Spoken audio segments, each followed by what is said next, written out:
The Maratha War of Independence.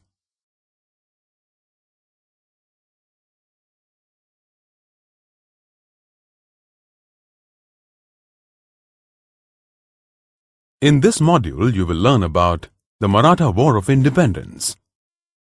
The Mughal Emperor Aurangzeb invaded the Deccan after the death of Shivaji Maharaj.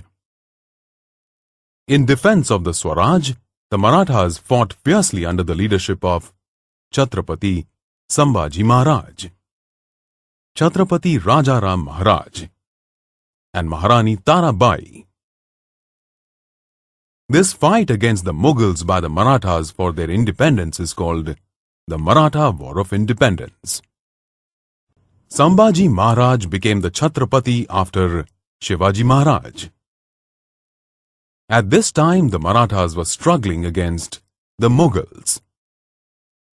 The son of Aurangzeb, Prince Akbar, rebelled against his father, but Aurangzeb crushed his rebellion.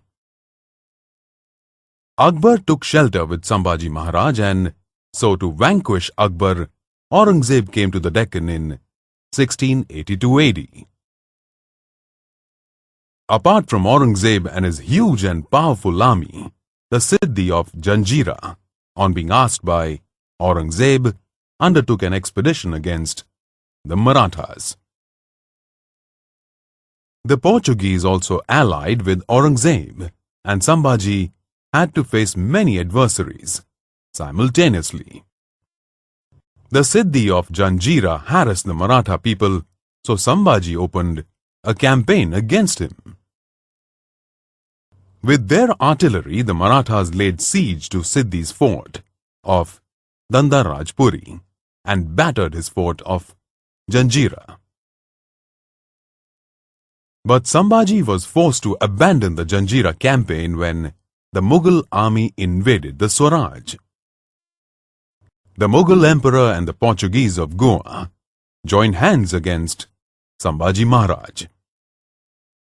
Maharaj attacked the Portuguese port of Chol, and the Portuguese laid siege to the Maratha fort of Fonda on the Goa border. The Marathas broke through the siege and attacked Goa. The Portuguese were in trouble, but then the Mughals invaded South Konkan, and Sambhaji had to abandon the nearly achieved conquest of Goa to confront the Mughals. When Aurangzeb did not succeed in his campaign against the Marathas, he turned his attention to the Adilshahi and Qutubshahi kingdoms and conquered them. With the wealth and army of the Adilshahi and Qutubshahi kingdoms, the Mughal position strengthened.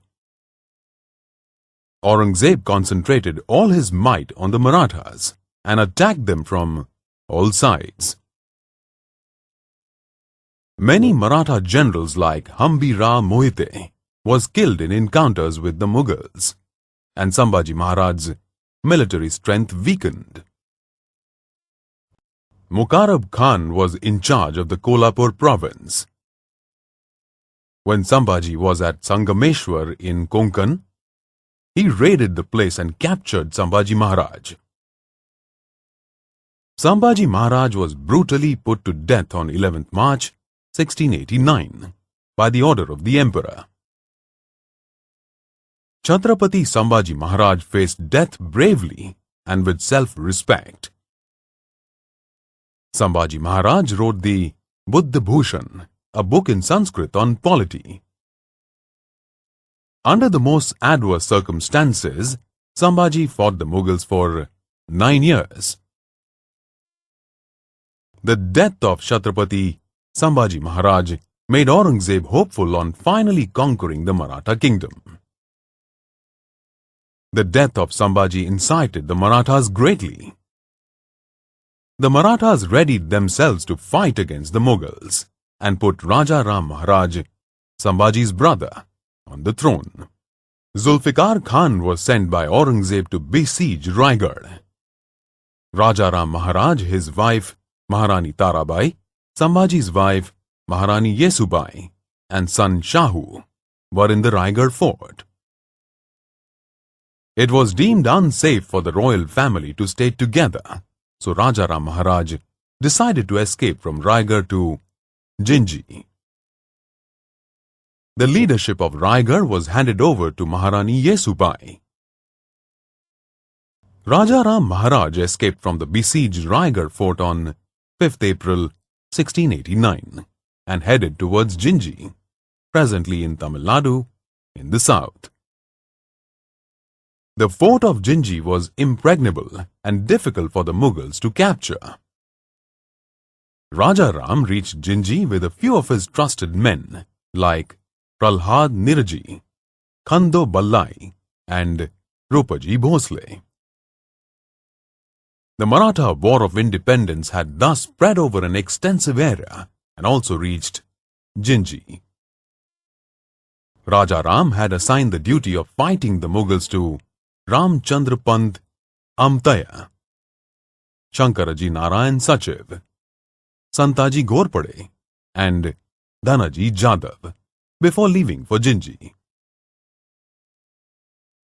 The Mughals captured Raigad in November 1689 and put Maharani Tarabai and Shahu under arrest.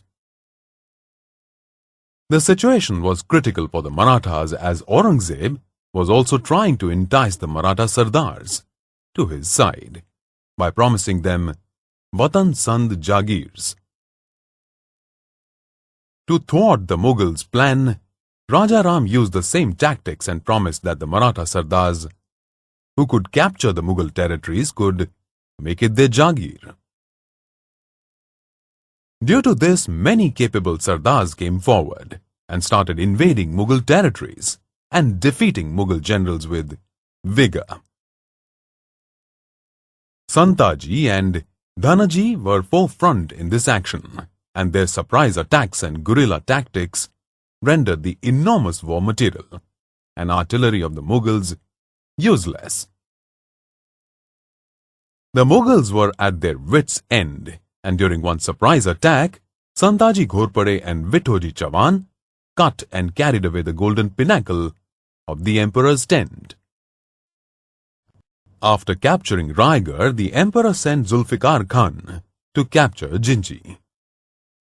He laid siege to the fort of Jinji, and the Marathas fought bravely. The fight went on for 8 years, and Santaji and Dhanaji attacked the Mughal forces from outside. After Rajaram Maharaj escaped from the siege, Zulfikar Khan captured the fort of Jinji. When Rajaram returned to Maharashtra, the Maratha activities in the area accelerated, and they attacked the Mughal regions of Khandesh, Barhad, and Baglan. After a short illness, Rajaram Maharaj died at Sinhgarh in March 1700. After the death of Rajaram Maharaj, Aurangzeb assumed that the Maratha would become weak and be easily defeated. But his wife Maharani Tarabai continued the Maratha War of Independence with determination. She was assisted by many capable Sardars. While Khande Rao Dabade defeated the Mughals and conquered Ahmedabad, Nemaji Shinde crossed the Narmada River and penetrated into Malwa. The Mughal-Maratha conflict continued for 25 years and ended only after the death of Aurangzeb in Ahmednagar in 1707. The Mughals had failed to subdue the Marathas, and their imperialistic greed was defeated by the Maratha love for freedom. Let us now recap all the important points that we have covered in this module on the Maratha War of Independence.